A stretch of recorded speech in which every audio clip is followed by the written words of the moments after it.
Hello అండి, అందరికీ నమస్కారం. నేనండి మీ Soumya. Welcome back to our channel all round clock. ఇవాల్టి వీడియోలో అయితే పుదీనా, కరివేపాకు, కొత్తిమీర, పచ్చిమిర్చి పచ్చడి చేశానండి. మూడింటిని వేసి చేశాను. చాలా చక్కగా వచ్చింది. ఈ పచ్చడి ప్రిపేర్ చేయడం కోసం ఫస్ట్ ఒక కడాయి తీసుకొని అందులోకి కొద్దిగా ఆయిల్ వేశాను. ఆయిల్ వేడయ్యాక కడిగి పెట్టుకున్న పుదీనా, కొత్తిమీర, కరివేపాకును కూడా వేసుకొని క్లీన్గా వాష్ చేసుకున్న ఈ మూడింటిని వేసుకొని ఫ్రై లాగా చేసుకొని పక్కన పెట్టుకోవాలి. తర్వాత కట్ చేసుకున్న టమోటో ముక్కలను కూడా ఇందులోకి యాడ్ చేసుకొని వేయించుకోవాలి. అలాగే ఇందులోకి పచ్చిమిర్చి వేసుకొని కొద్దిగా వెల్లుల్లిపాయలు పొట్టు తీయకుండా అలాగే వేసుకొని ఫ్రై చేసుకుంటున్నాను. ఇలా ఫ్రై చేసుకున్నామంటే చాలా తింటుంటే చాలా చాలా చక్కగా ఉంటుందండి ఫ్లేవరు. అందుకోసమే వెల్లుల్లి కూడా అందులోకే యాడ్ చేసి ఫ్రై చేసుకుంటున్నాను.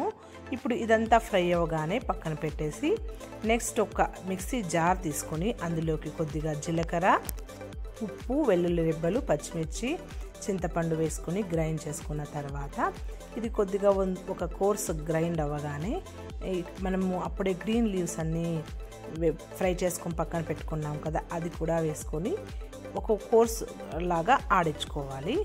ఇది ఒక కోర్స్ రాగానే మిగిలిన టమోటో ముక్కలను కూడా వేసుకొని మిక్సీ పట్టుకున్నామంటే మనం కొద్దిగా బరకగా పట్టుకోవాలండి మిక్సీ. నేను పట్టుకున్న చూడండి పేస్ట్ ఈ తర ఉండాలి.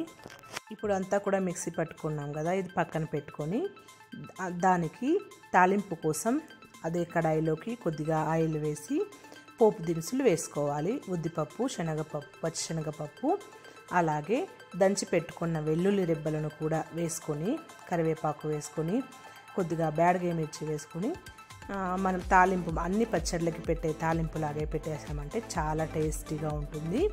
ఎంతో హెల్తీగా ఉండే గ్రీన్ కలర్ పచ్చడి అయితే రెడీ అండి. మీకు నచ్చినట్లయితే కమెంట్ చేయండి, అలాగే సపోర్ట్ చేసి షేర్ చేయండి. ఈ గ్రీన్ చట్నీ మీకు ఎంతగానో ఇష్టమై ఉంటుంది అనుకుంటున్నాను. ఎంతో హెల్త్ బెనిఫిట్స్ ఉన్నాయండి గ్రీన్ లీవ్స్లో.